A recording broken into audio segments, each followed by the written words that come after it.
여러 사람의 말이 우리에게 선을 보일 자 누구뇨 하오니 여호와여 주의 얼굴을 들어 우리에게 비추소서. 주께서 내 마음에 두신 기쁨은 그들의 곡식과 새 포도주가 풍성할 때보다 더하니이다. 내가 평안히 눕고 자기도 하리니 나를 안전히 살게 하시는 이는 오직 여호와이시니이다. 아멘. 거룩하신 하나님 감사합니다. 오늘도 저희들 가운데 하나님의 환한 얼굴을 복음 안에서 비춰주심으로 인하여 죄 많고 허물 많은 우리들이지만 이 시간 하나님의 자녀로서 예수님의 보혈을 의지하여 담대히 나아가게 하시니 감사합니다. 이 시간 주님의 면류관을 짓누르는 존재들일지라도 우리 안에 있는 예수 그리스도만을 보시고 이 예배를 기뻐 받아 주옵소서. 하나님께서 부어주시는 은혜로 말미암아 순종할 수 있는 새 힘을 얻게 하시며 세상 살아가는 동안 하나님께 영광 돌리는 삶 살 수 있도록 인도하여 주옵소서. 예배의 시종을 하나님께 의탁드리오며 예수님의 이름으로 기도하옵나이다. 아멘.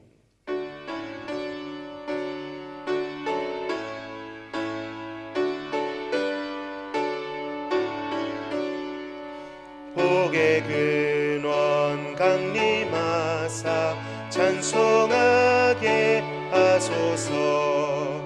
한량없이 자비하심 증량할 길 없도다. 천사들의 찬송가를 내 가르치소서. 구속하신 그 사랑을 항상 찬송합니다. 주의 크신 도움 받아 이때까지 왔으니 이와 같이 천국에도 이르기를 바라네. 하나님의 품을 떠나 죄에 빠진 우리를 예수 구원하시려고 보혈 흘려주셨네. 주의 귀한 은혜 받고 일생 빚진 자 되네. 주의 은혜 사슬 되사 나를 주께 매소서. 우리 마음은 연약하여 범죄하기 쉬우니 하나님이 받으시고 전부인을 지소서.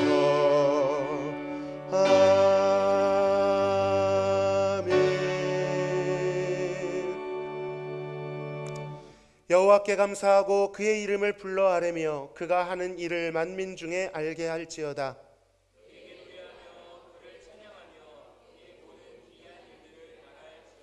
그의 거룩한 이름을 자랑하라. 여호와를 구하는 자들은 마음이 즐거울지로다.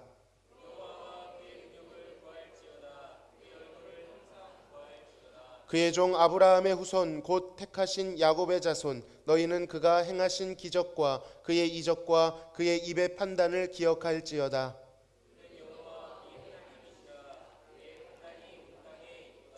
그는 그의 언약 곧 천대에 걸쳐 명령하신 말씀을 영원히 기억하셨으니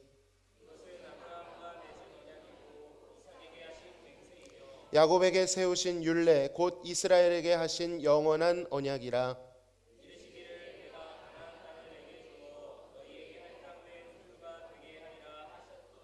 아멘. 전능하사 천지를 만드신 하나님 아버지를 내가 믿사오며 그 외아들 우리 주 예수 그리스도를 믿사오니 이는 성령으로 잉태하사 동정녀 마리아에게 나시고 본디오 빌라도에게 고난을 받으사 십자가에 못 박혀 죽으시고 장사한 지 사흘 만에 죽은 자 가운데서 다시 살아나시며 하늘에 오르사 전능하신 하나님 우편에 앉아 계시다가 저리로서 산자와 죽은 자를 심판하러 오시리라. 성령을 믿사오며 거룩한 공회와 성도가 서로 교통하는 것과 죄를 사하여 주시는 것과 몸이 다시 사는 것과 영원히 사는 것을 믿사옵나이다. 아멘.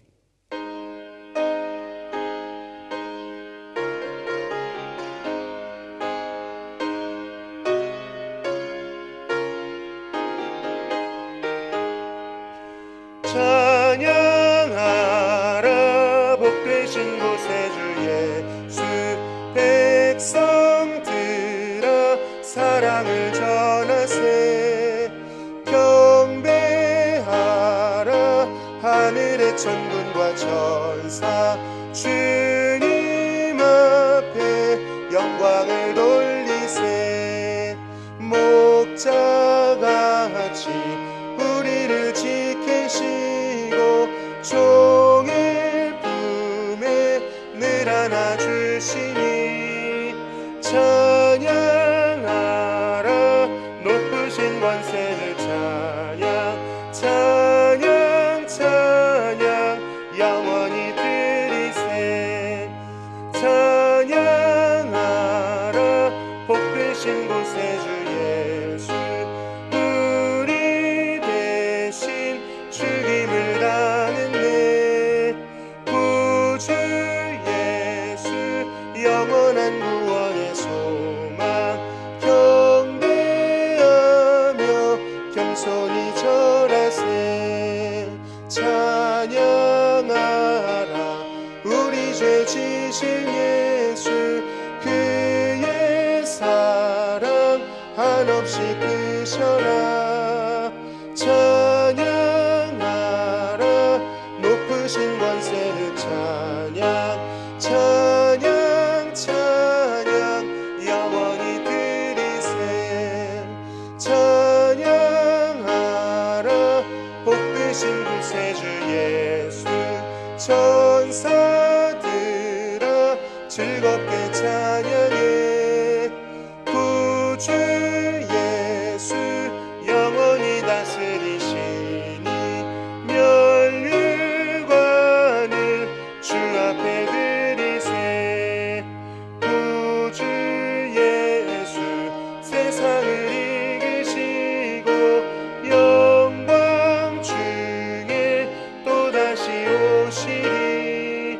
찬양하라 높으신 권세를 찬양 찬양 찬양 영원히 드리세.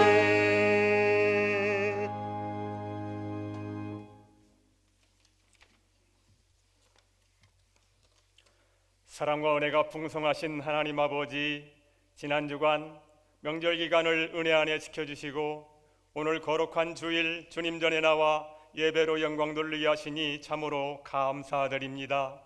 저희의 삶을 붙드시고 인도해 주시는 주님, 그러나 감사보다 불평이 앞섰던 순간들과 기도보다 염려가 많았던 저희의 연약함을 주님 앞에 고백합니다.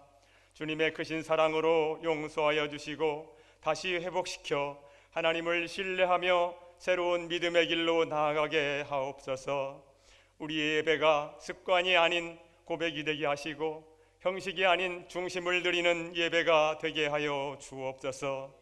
하나님, 일상의 모든 삶과 모든 계획을 주님께 맡겨드립니다. 말씀 위에 굳게 서는 삶을 살아가게 하옵소서. 새로운 시작 앞에서 두려움보다 믿음을 선택하게 하시고 우리의 계획보다 주님의 뜻을 먼저 구하게 하옵소서. 가정에는 평안을, 일터에는 지혜와 인내를 더하시며 병마와 싸우는 성도들에게 나음과 회복을 허락하여 주옵소서. 주님, 이 땅을 긍휼히 여겨 주옵소서. 위정자들에게 하나님을 두려워하는 마음을 주시어 공의를 행하며 약한 자를 보호하는 책임을 다하게 하옵소서.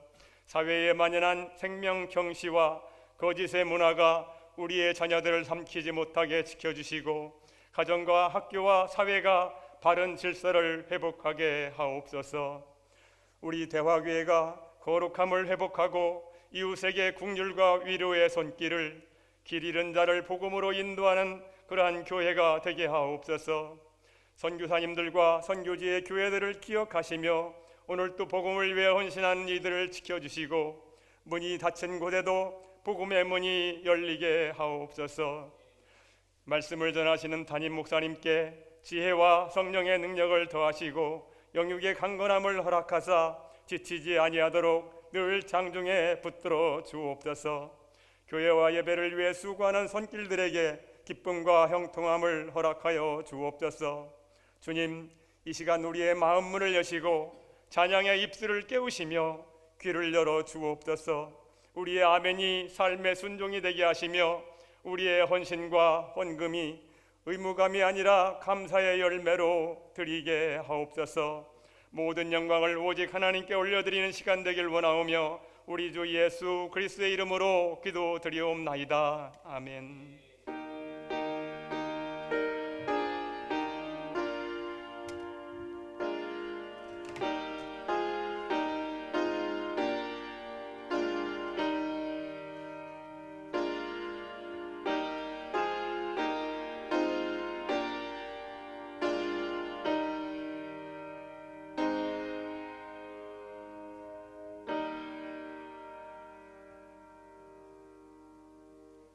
함께 나누실 하나님의 말씀은 창세기 11장 1절에서 4절 말씀입니다. 지난주와 같습니다. 창세기 11장 1절에서 4절 말씀, 우리 다 함께 큰 소리로 봉독하시겠습니다. 온 땅에 언어가 하나요 말이 하나였더라.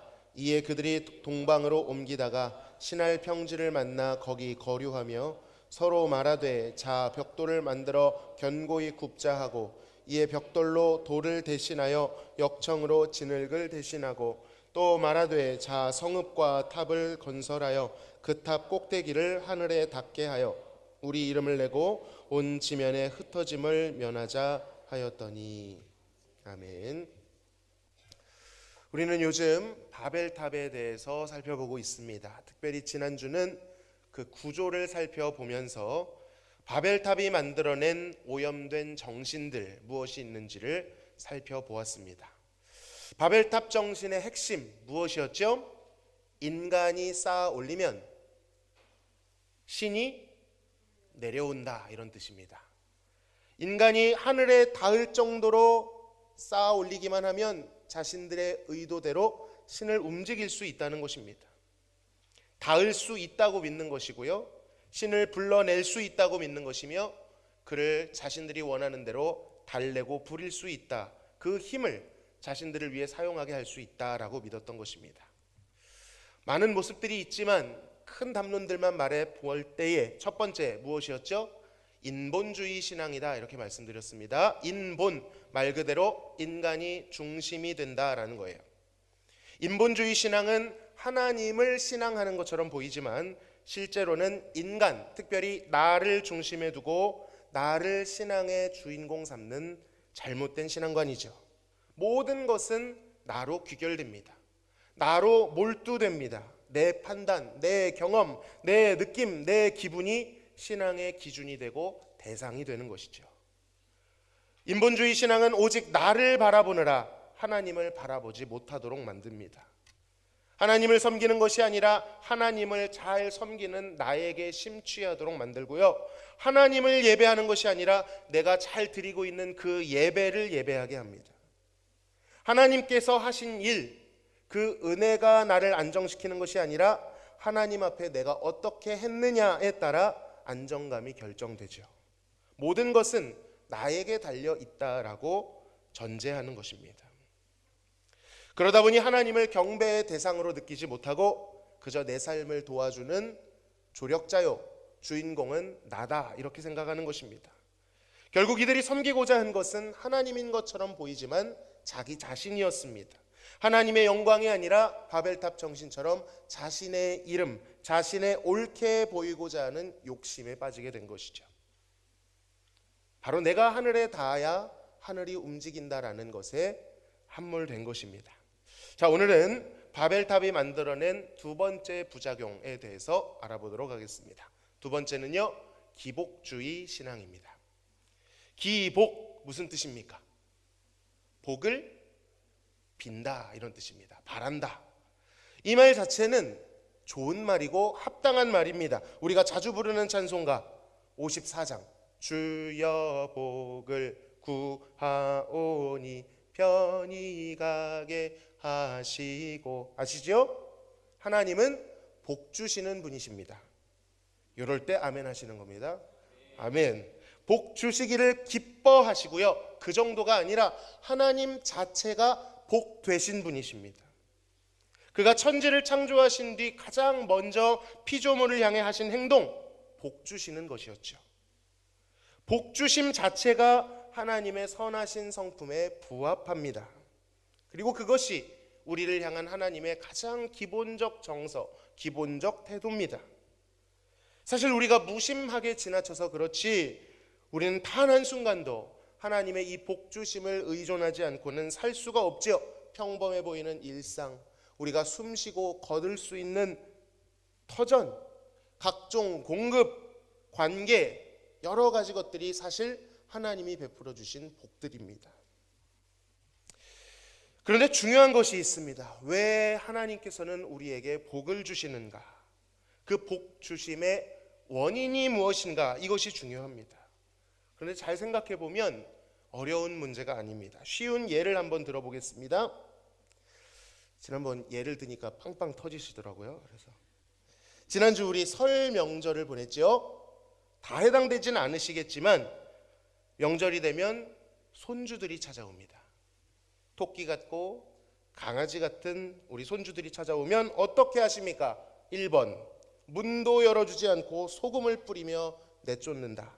이것을 박대라 그러죠. 문전박대. 2번, 들어와도 별 관심 없이 무시하고 방치한다. 이걸 뭐라 그래요? 홀대라고 합니다. 3번, 아이고 내 새끼 왔어 하면서 밥은 먹었나? 뭐 먹고 싶노? 뭐 맛있는 거 해줄까? 말만 해라. 세배 한번 해봐라. 용돈 줄게.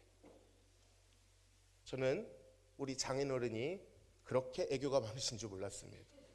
평소에는 남자답고 카리스마 있으신 과묵한 분이신데 아이들 앞에서 올챙이송을 부르시는 걸 보면서 깜짝 놀랐어요.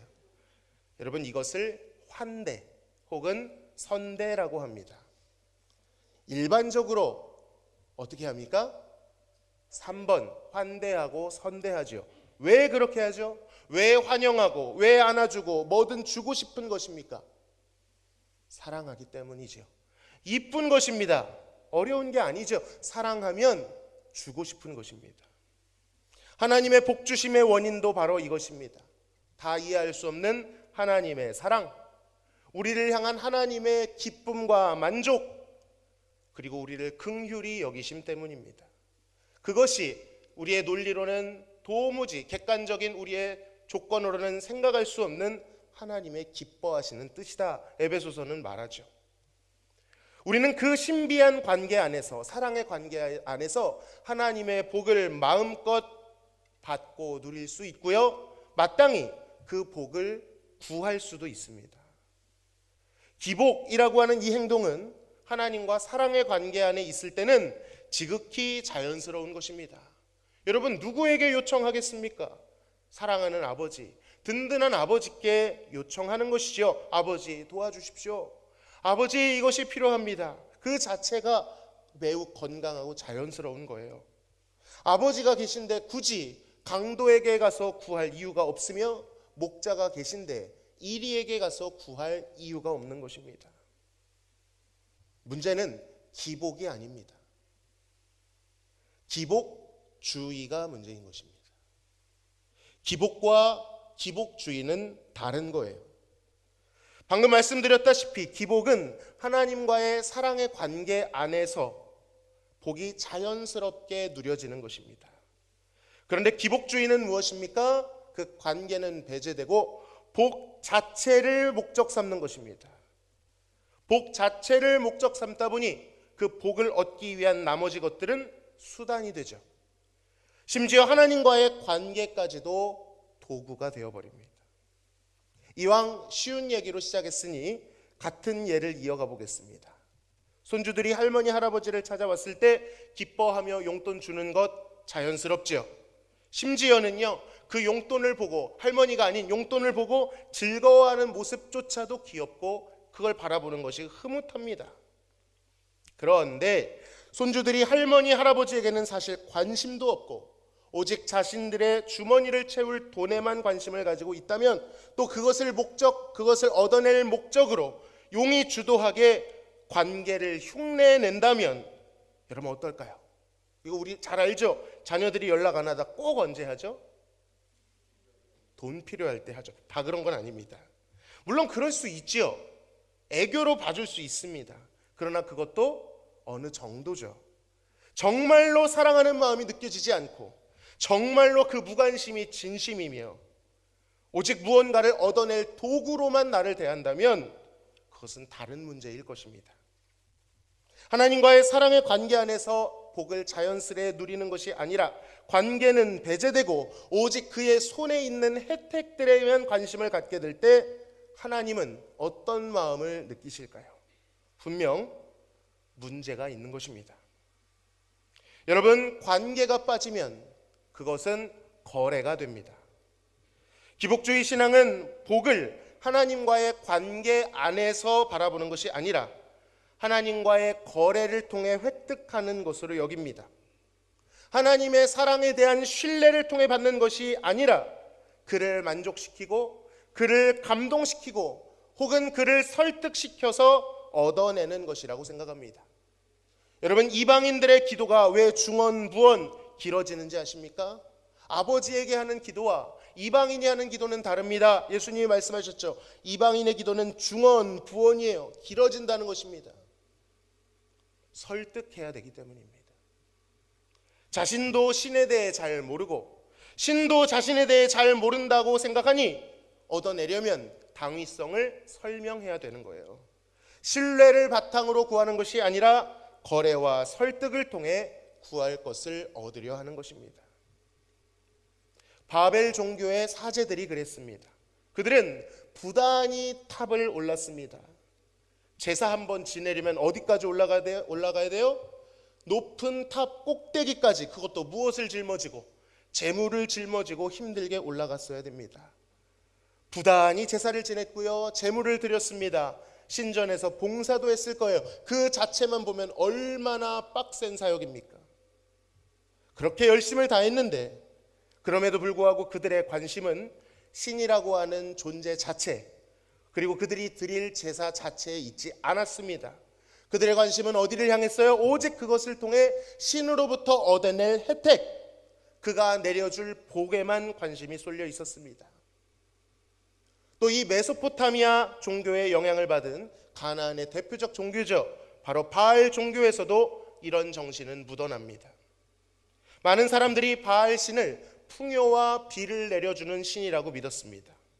그리고 농경사회에서는 이 비라고 하는 것이 생명과 직결되었기 때문에 사람들은 어떻게 해서든 그 바알을 기쁘게 하여 풍요를 얻고자 했습니다. 이 과정에서 일부 여사제들은 바알에게 드리는 제사에 자신의 몸과 순결을 바쳤습니다. 왜냐하면 제사 자체가 음란하고 문란한 성적 행위를 동반하고 있었기 때문이죠. 그렇게 문란한 자극적인 모습을 바알과 아세라에게 보여주면 다산과 풍요의 신이 자극을 받아 흥분을 하여 비를 내려준다, 그렇게 믿었던 것입니다. 겉으로 보면 이들이 대가로 내어준 것은 모든 인생을 갈아 넣은 것처럼 보이죠. 신을 위해 기꺼이 바친 강렬한 헌신처럼 보여요. 인생도 순결도 드렸잖아요. 그럼에도 불구하고 이들의 관심은 바알이라는 신 자체에 있지 않았습니다. 그와 교제를 나누고 관계를 쌓아가는 것에 있지 않았습니다. 오로지 그들의 관심은 무엇이에요? 바알로 하여금 비를 내리도록 하는 것이었습니다. 신이 만족할 만한 것을 제공만 하면 그 대가로 자신들이 원하는 것을 내려준다라는 방식으로 생각을 한 거예요. 여러분, 이런 것을 우리는 거래라고 부릅니다. 기복주의 신앙은 하나님의 복을 거래의 산물로 만들어버립니다. 자판기를 한번 생각해 보십시오. 커피가 먹고 싶으면 어떻게 하면 됩니까? 자판기가 요구하는 동전을 넣으면 됩니다. 자판기는 그 동전을 받고 우리가 원하는 커피를 내어줄 것입니다. 잘 생각해 보십시오. 사람은 동전을 누구에게 주었습니까? 커피에게 주었어요? 자판기에게 주었어요? 자판기에게 주었어요. 그럼에도 불구하고 이 사람의 진짜 목적은 자판기가 아닙니다. 동전을 주는 것 자체도 아니에요. 오직 그것을 통해 얻어내고자 하는 커피에 쏠려 있는 것입니다. 동전을 넣었는데 결과물 커피가 안 나오면 어떻게 합니까? 사장에게 전화를 합니다. 항의를 합니다. 내가 돈 넣었는데 왜 안 주냐고. 여러분, 간단한 예 같지만 우리도 하나님을 자판기처럼 취급할 때가 있습니다. 하나님께 무언가를 제공합니다. 열심히 합니다. 예배드리고 헌금, 봉사 열심히 해요. 그럼에도 우리의 관심은 그 헌신 자체, 아니 더 나아가서 하나님 그 헌신을 받으시는 하나님께 있는 것이 아니라 그것을 통해 받을 복, 대가, 혜택을 향해 있을 수 있다는 것입니다. 여러분, 그래서 우리 대학교의 지하에 있는 자판기는 얼마예요? 공짜입니다. 여러분, 돈 안 받아요. 커피를 뽑아 드실 때마다 은혜가 임하죠. 오늘도 많이 뽑아 드시길, 하나님 은혜를 기억하시면서 드시기 바랍니다. 사랑하는 성도 여러분, 우리의 관심은 어디를 향해 있습니까? 우리가 구하고 추구하는 복은 과연 어떤 것일까요? 하나님과의 관계 안에서 나타나는 자연스러운 복입니까? 아니면 하나님이 누구인지는 정확히 잘 모르겠지만 어쨌든 무언가를 열심히 하면 얻어낼 수 있을 것이라고 하는 그 정도의 복입니까?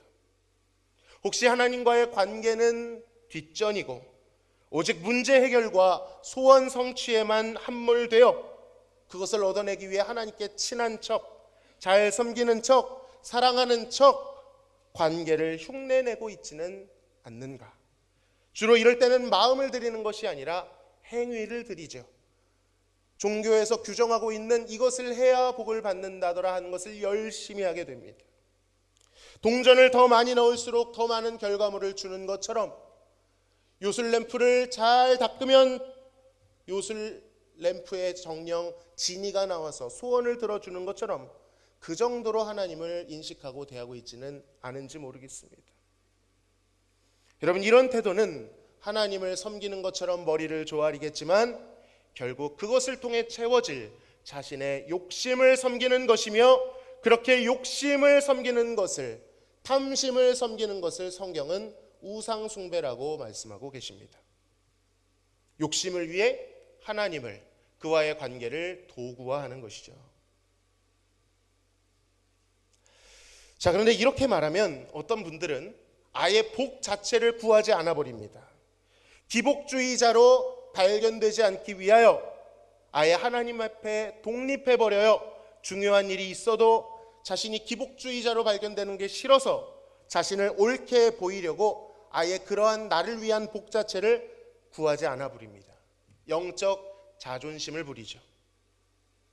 그러나 여러분, 하나님의 손만을 구하는 그 기복주의도, 반대로 하나님 손 자체를 거부하는 자립주의도 다 옳지 않습니다.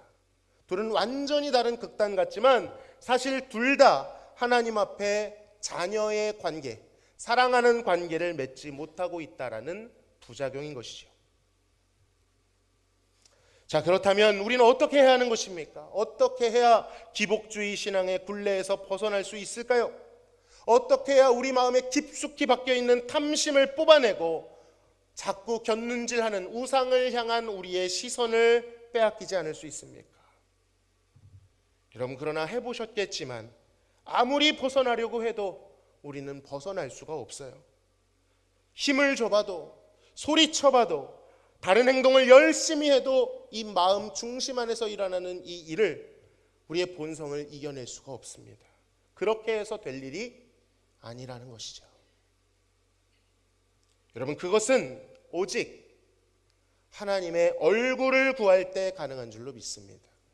하나님의 영광을 경험할 때만 가능해요. 성경 속의 우상은 사람이 제거하는 것이 아니라 참 하나님이 등장하는 순간, 블레셋과의 전투가 그랬죠. 만군의 여호와가 등장하는 순간 그 우상은 고꾸라지는 것입니다. 방금 우리가 표현했던 하나님의 얼굴이라는 이 표현은요, 민수기 6장으로부터 가져온 것입니다. 민수기 6장 23절에서 26절은 아주 유명한 축복 기도문이 나오지요. 대제사장 아론이 이스라엘을 축복하는, 하나님께로부터 축복문을 받는 대목입니다. 우리 같이 한번 읽어보겠습니다. 시작.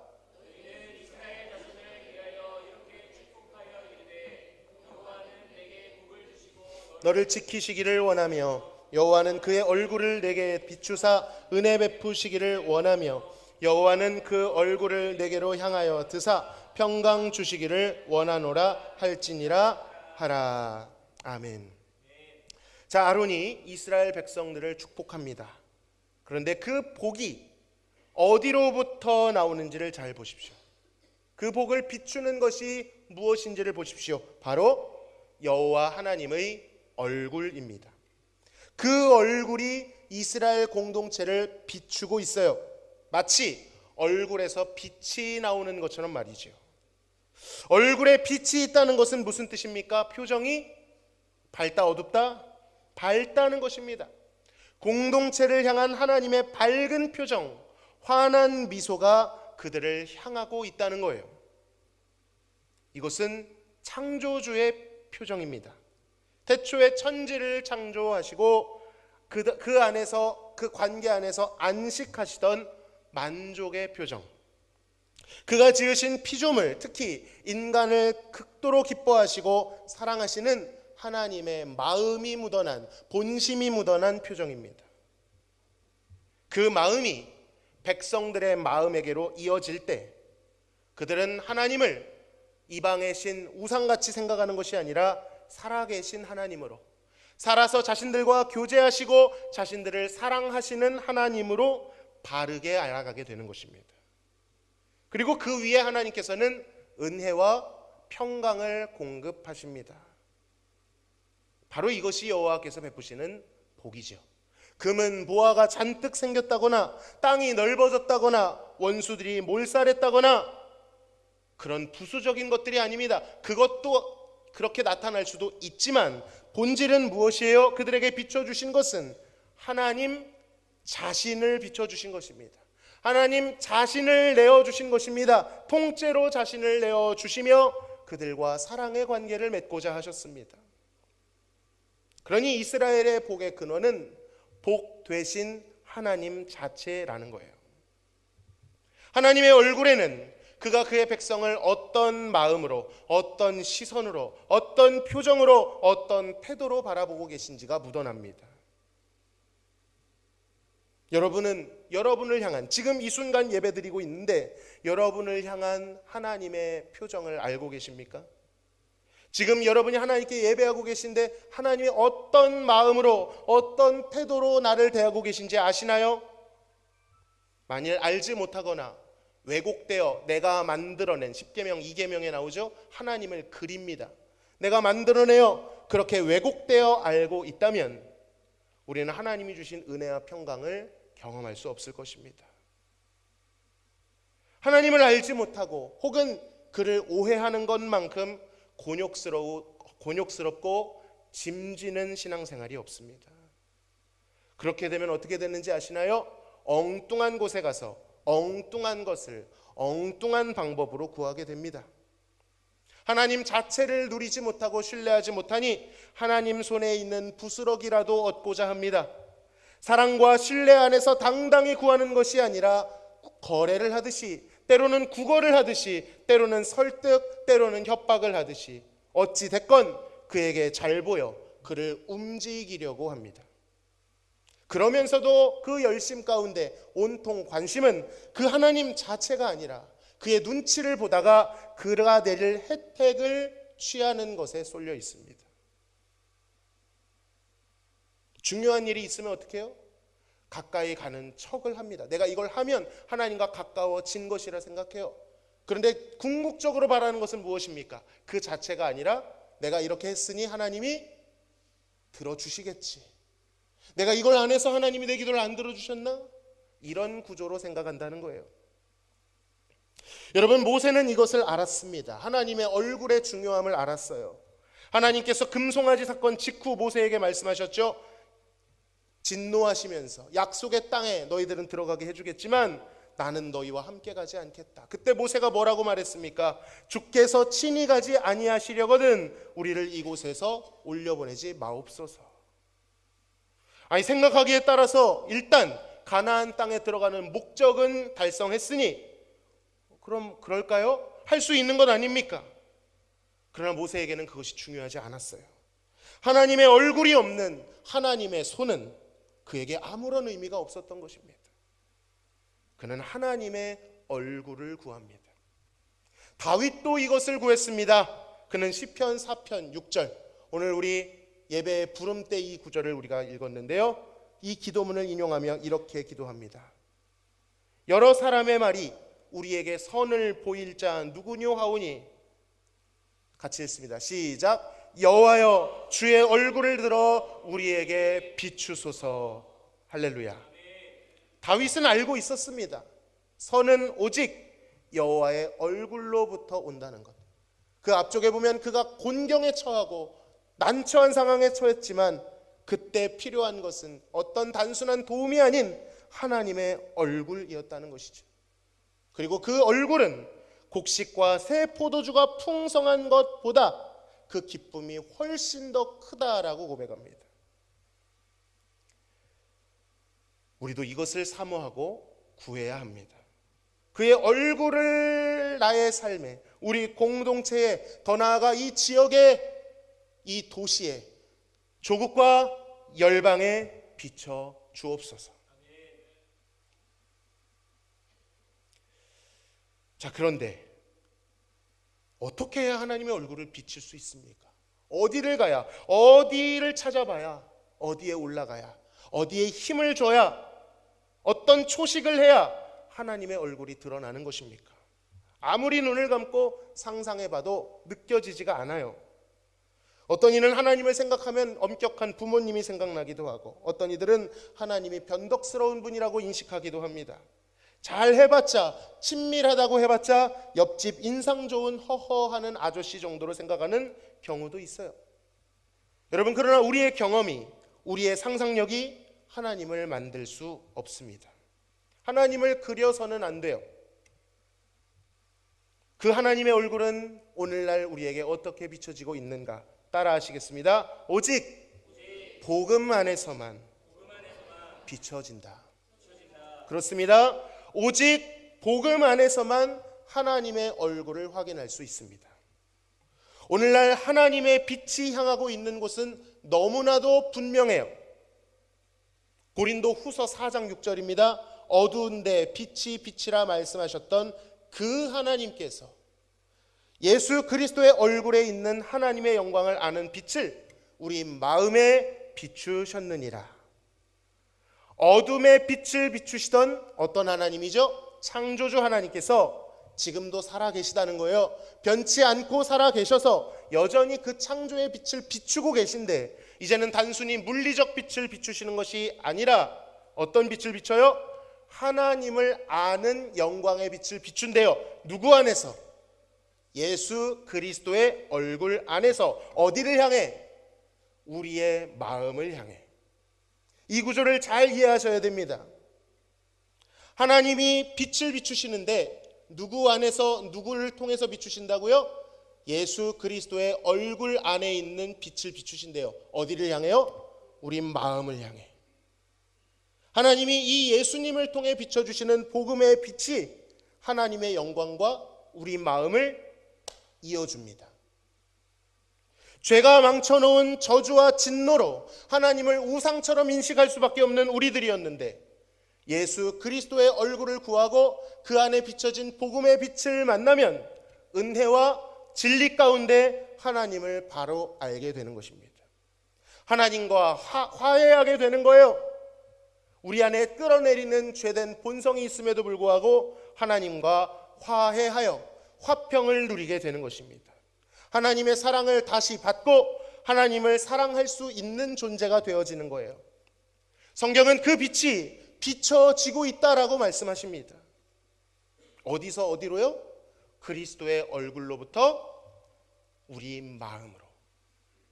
그러므로 우리는 이제 그리스도의 얼굴을 바라봐야 될 줄로 믿습니다. 우리의 마음을 그 얼굴 앞에, 예수님의 얼굴 앞에 활짝 열어야 됩니다. 모세가 광야에서 불뱀에 물린 자들에게 높이 높뱀을 쳐들고 쳐다보라고 했던 것처럼 히브리서에서 말씀하시는 바와 같이 십자가에 달린 예수를 바라봐야 돼요. 믿음의 주요, 온전케 하시는 예수님을 바라봐야 되는 것입니다. 오직 예수님이 이루어 놓으신 그 복음의 사건이 우리를 하나님을 볼 수 있는 눈을 허락하게 하실 줄로 믿습니다. 예수님을 본 것이 아버지를 본 것이라 했습니다. 그리스도가 우리의 화평이라고 하셨습니다.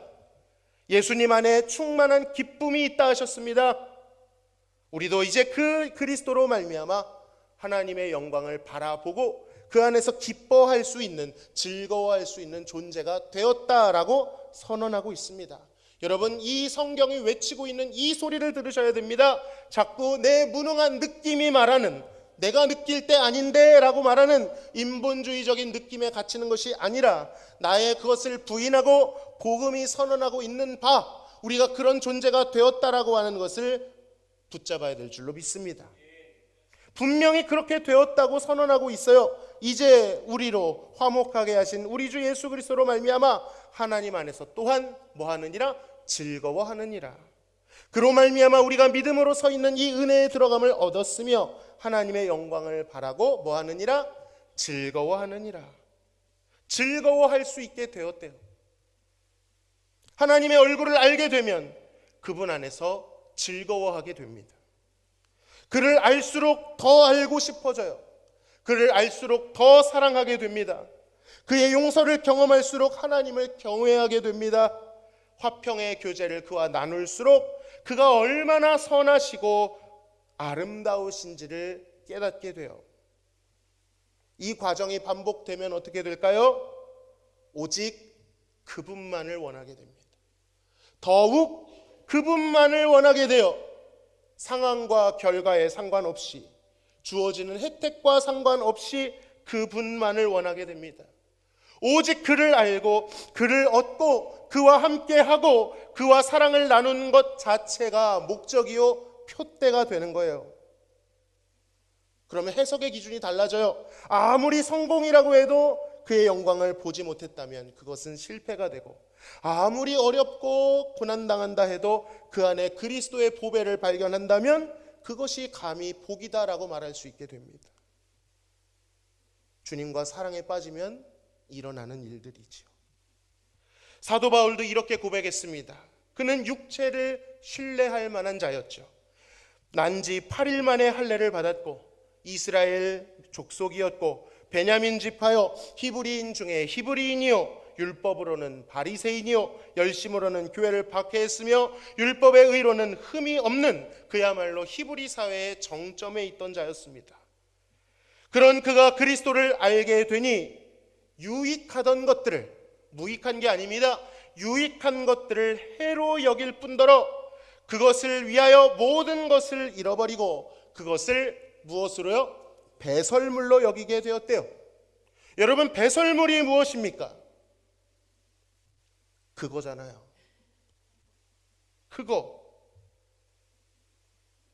그것이 배설물인 줄 아는 순간, 여러분 손에 그게 묻었을 때 어떻게 하십니까? 그게 배설물인 걸 아는 순간 기겁을 하며 털어낼 것입니다.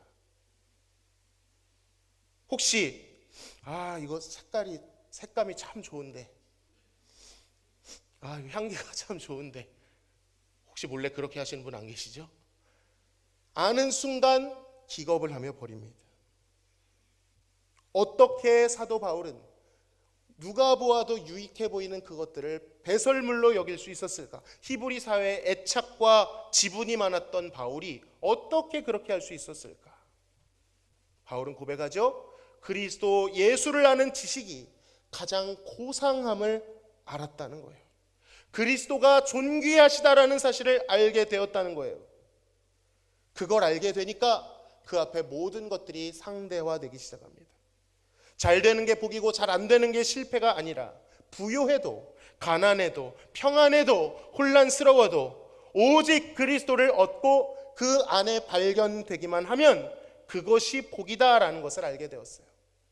그래서 그는 상황이 아니라 그리스도 안에서 자족하는 방법, 비결을 배웠습니다. 그리스도 안에만 있으면, 내게 능력 주시는 자 안에서 모든 것을 받아들일 수 있다, 그렇게 말하게 된 거예요.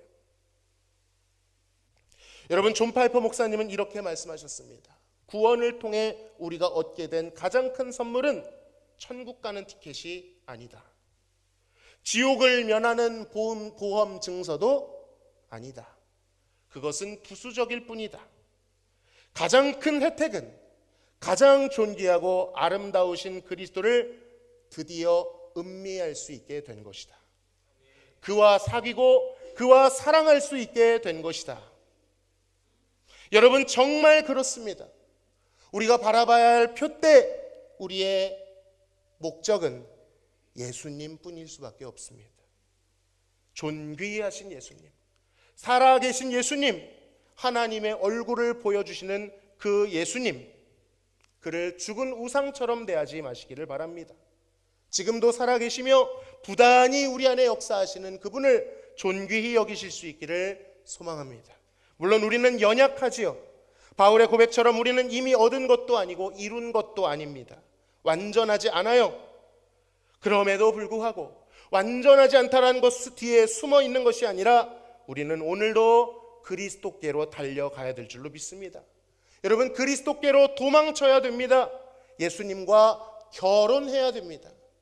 예수님과 이미 결혼했죠. 결혼한 자로서 그에게 자신 있게 믿음 안에 당당히 나아가 그의 사랑을 갈구하십시오. 그 사랑으로 인하여 그에게 사랑을 고백하십시오. 아직 완전하지 못한 것 같아도, 원수가 그렇게 갉아먹는 것 같아도 소망을 가지십시오. 그 소망을 가지라고 성경은 말해요. 그 소망이 우리를 부끄럽게 하지 않는다고 말해요. 왜 소망이 부끄럽게 하지 않아요? 그 사랑이 완전하시기 때문입니다. 주님을 향한 우리의 사랑은 완전하지 않지만 우리를 향한 주님의 사랑은 완전하십니다. 그 완전한 사랑에 기대셔야 돼요. 나의 어떤 행위에 기대하지 마시고 주님이 나를 어떻게 사랑하셨는가에 완전히 몰입하셔야 됩니다. 진심으로 구합니다. 우리도 믿음의 선조들이 발견한 보배, 그 그리스도를 발견할 수 있기를 소망합니다. 그 보배를 발견하면 더 이상 부스러기를 만족하지 않습니다. 그의 손에 떨어진 부스러기만을 원하는 것이 아니라 그를 구하게 될 것입니다. 그의 얼굴을 구하게 될 것입니다. 그 안에 은혜와 평강을 맛보게 될 것입니다. 말씀을 정리하겠습니다. 우리 예수님께서는 우리에게 일용할 양식을 구하라고 하셨습니다. 하이델베르크 요리문답 125문에 보면 그것에 대한 답은 이렇게 되어 있습니다. 일용할 양식을 주옵소서. 이 간구로 말미암아 우리가 깨닫게 되는 것은 주께서 모든 선함의 근원이시라는 사실과 주께서 복을 베풀지 않으시면 우리의 염려와 노력과 은사들이 헛되다는 사실과 그리하여 우리가 모든 신뢰를 오직 주님께만 두려는 것입니다. 여러분, 주님과 사랑의 관계를 맺으시기를 바랍니다. 그러면 모든 것이 자연스러워질 것입니다. 심지어는 일용할 양식을 구하는, 아주 실질적인 것을 구하는데도 그 구함을 통해 하나님을 배우게 될 거예요. 하나님 없이 우리가 살 수 없구나라는 것을 배우게 되고요. 주님만이 우리의 공급이요 소망이시구나.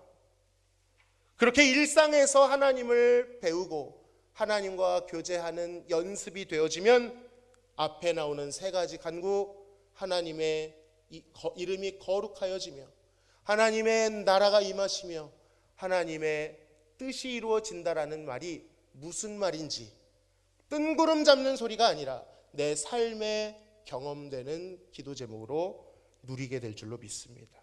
그렇게 되면 어떻게 되는지 아십니까? 대개 나라와 권세와 영광이 아버지께 영원히 있다. 사실 대개라는 말은 왜냐하면이란 뜻이에요.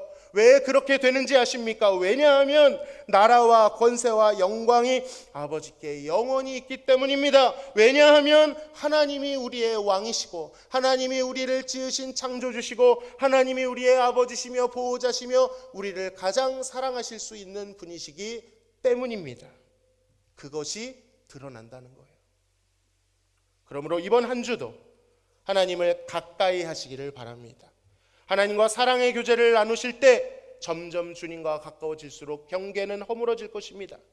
주님의 뜻이 나의 뜻이 되고 나의 뜻은 주님의 뜻이 되어 복 되신 주님이 가는 곳이 내가 가는 곳이 되고 내가 가는 곳이 주님이 가는 곳이 되어지기까지 우리는 그 길을 가야 될 줄로 믿습니다. 하나님께 가까이함이 내게 복이라. 하나님 아버지 감사합니다. 오늘도 저희들을 불러주신 것은 우리에게 어떤 혜택을 누리고자 하심이 아니라 우리의 마음을, 우리 안에 있는 믿음을 받기 원하시는 줄로 믿습니다. 마당만 밟고 돌아가는 삶이 아니라 우리를 사랑하시는 하나님, 우리를 향하여 얼굴을 비춰주시는 하나님을 뵙고 우리도 그 얼굴의 영광 앞에 반응하게 하여 주옵소서. 어디를 가도 알 수 없는 하나님이지만 오직 복음 안에 그 빛이 비춰지고 있는 줄로 믿사오니 날마다 우리 영혼의 복음을 전하게 하시고 그 복음을 잊지 않고 의지하여 복음이 실제가 되어지는 삶 살게 하여 주옵소서. 그래 우리의 삶이 복되신 하나님과 동행함으로 우리의 삶도 복된 삶 되도록 역사하여 주시옵소서. 예수님의 이름으로 기도하옵나이다. 아멘.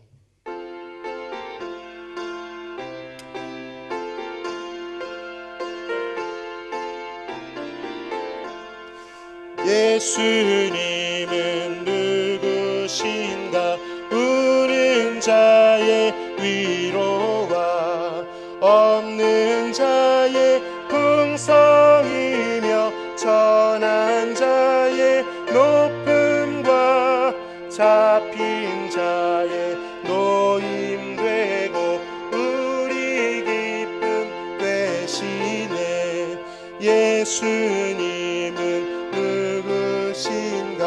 약한 자의 강함과 눈먼 자의 빛이시며 병든 자의 고침과 죽은 자의 부활되고 우리 생명 되시네. 예수님은 누구신가? 주한 자의 정함과 죽을 자의 생명이며 죄인들의 중보와 멸망자의 구원되고 우리 평화 되시네. 예수님은 누구신가?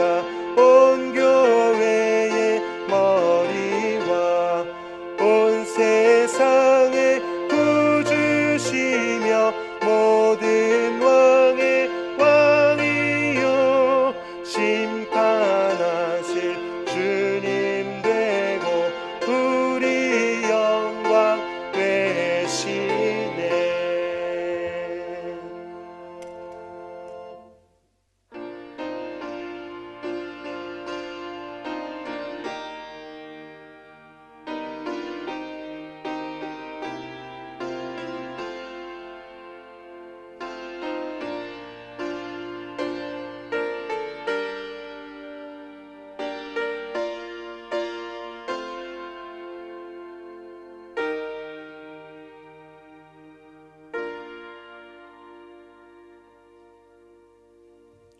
감사의 물을 하나님께 올려드립니다. 가정과 좋은 장호 사업장에 함께하심 감사합니다. 조병식 장로님, 박연희 권사님, 이정혜 권사님, 범사에 감사합니다. 이종현 집사님, 박옥순 권사님, 우리 가정의 주인 되시는 주님들 감사함으로 섬기며 영광 돌리는 가정 되게 하소서. 이기선 집사님, 배원자 집사님, 온 가족의 건강함과 믿음의 가정 되게 하옵소서. 원영순 권사님, 범사에 감사합니다. 김종임 집사님, 크신 은혜를 감사드립니다. 정정아 집사님, 주의 은혜 가운데 소망과 기쁨 주신 감사드립니다. 조영자 집사님, 건강함으로 하나님께 영광 돌리는 딸들 되게 하옵소서. 조은 집사님, 조영은 성도님, 조성주 성도님, 항상 감사합니다. 조재목 성도님, 김보균 성도님, 늘 동행하시는 주님 감사합니다. 주님의 능력의 손으로 건강 지켜주시고 앞길에 늘 동행하여 주소서. 이명석 성도님, 이우석 성도님, 무명으로 하나님께 드리셨고요. 가정에 부어주시는 은혜와 사랑에 감사드립니다. 무명 생일 감사헌금 하나님 은혜 감사드립니다. 심상진 집사님 드리셨습니다. 11조 예물을 하나님께 드립니다. 남은봉 전도사님, 조병식 장로님, 박연희 권사님, 심상진 집사님, 송금선 권사님, 임향순 권사님, 이기선 집사님, 배원자 집사님, 김미현 권사님, 최윤정 집사님, 김보균 성도님, 이우석 성도님, 이명현 성도님, 정준호 성도님 무명으로 하나님께 드리셨습니다. 성교헌금, 구제헌금, 주정헌금을 하나님께 드립니다. 거룩하신 하나님 감사합니다. 때마다 시마다 저희들을 공급하시고 무엇보다 천국을 향하여 하늘의 소망을 가지고 살아가게 하시니 감사합니다. 이 모든 것들 그저 두는 것이 아니라 구별하여 하나님께 믿음으로 고백하고 감사로 영광 돌리오니 이 예물과 신앙 고백을 받아 주옵소서. 특별히 더불어 드린 마음의 소원, 기도의 제목들을 기억하시고 하나님의 뜻대로 우리의 욕심이 아닌 우리의 필요대로 채우시며 그것이 더 좋은 것이었음을 간증하고 복음을 증거하는 삶 살 수 있도록 인도하여 주옵소서. 감사하며 예수님의 이름으로 기도하옵나이다. 아멘. 우리 다 함께 인사하시겠습니다. 하나님을 가까이 합시다. 하나님의 얼굴을 바라봅시다. 네. 떡국 많이 드셨나요? 그러신 것 같습니다. 네. 오늘 3부 예배 후 1여선교회 헌신 예배로 드립니다. 오늘 1부, 2부 예배 후 학습 세례, 유아 세례, 교육 오리엔테이션이 있습니다. 예배 직후에 1층 회의실에서 모일 텐데 해당되시는 분들은 그 예배 후에 모이시면 되겠습니다. 3월부터 춘계 대신방이 시작됩니다. 목장장 권찰님들께서는 목장원들과 신방 방식에 대해서 조율해 주시고 일정은 교회에서 정할 텐데 특별한 경우 꼭 이때 해야 된다라는 이슈가 있으시면 말씀해 주시기를 바랍니다. 동대전 제1로의 시찰회 회집이 3월 3일 화요일 11시에 대전 동북교회당에서 있습니다. 춘계 대청소가 3월 7일 토요일 오후 2시에 있습니다. 일단 이대로 진행을 하되 너무 춥지 않으면 진행을 하겠습니다. 영하 10도 이 정도로 영하권으로 떨어지지 않으면 웬만하면 진행을 하도록 하겠습니다. 2026년 교회 요람 발행되었습니다. 사무실에서 수령해 가시기를 바랍니다. 3월 예배위원 예고되어 있고요. 1부 예배 첫 주 특송, 기관별 청원기도, 수요 예배 특송, 주보를 참고하시기를 바랍니다. 오늘 2부 예배 후 각 선교회 원례회로 모입니다. 이 시간 광고 한 가지 드립니다. 강성철 전도사님께서 본교회 교육전도사님으로 부임하셨습니다. 청년부를 담당해 주실 겁니다. 잠시 나오셔서 인사하시겠습니다.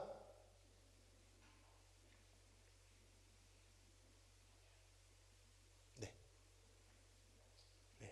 인사하시겠습니다. 박수로 환영하겠습니다. 청년부 담당으로 섬겨주실 텐데 청년부의 사역에 아주 오랫동안 노하우를 가지신 전도사님이십니다. 인사 잠시 나누시겠어요? 네, 마이크가 있으신가요?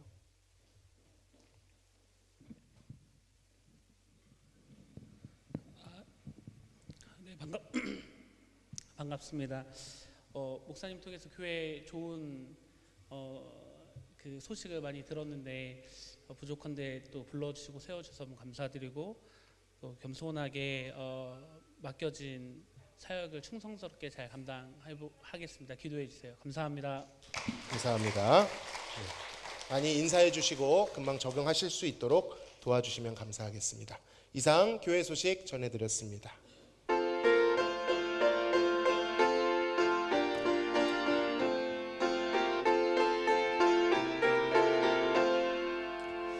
내 진정 사모하는 친구가 되시는 구주 예수님은 아름다워라.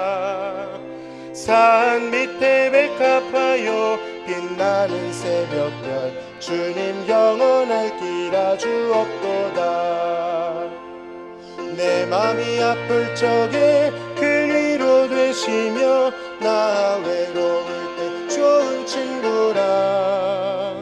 주는 저 산 밑에 백합 빛나는 새벽별 이 땅 위에 비길 것이 없도다. 내 맘의 모든 염려 이 세상 고락도 주님 항상 같이 하여 주시고 시험을 당할 때에 악마의 개교를 즉시 물리치사 나를 지키네. 온 세상 날 버려도 주 예수 안 버려 끝까지 나를 돌아보시니 주는 저 산 밑에 백합 빛나는 새벽별 이 땅 위에 비길 것이 없도다. 내 맘을 다하여서 주님을 따르면 길이 길이 나를 사랑하리니 물불이 두렵지 않고 창검도 겁없네 높은 산성 내 방패시라. 내 영혼 먹이시는 그 은혜 누리고 나 친히 주를 뵙기 원하네. 주는 저 산 밑에 백합 빛나는 새벽별 이 땅 위에 비길 것이 없도다.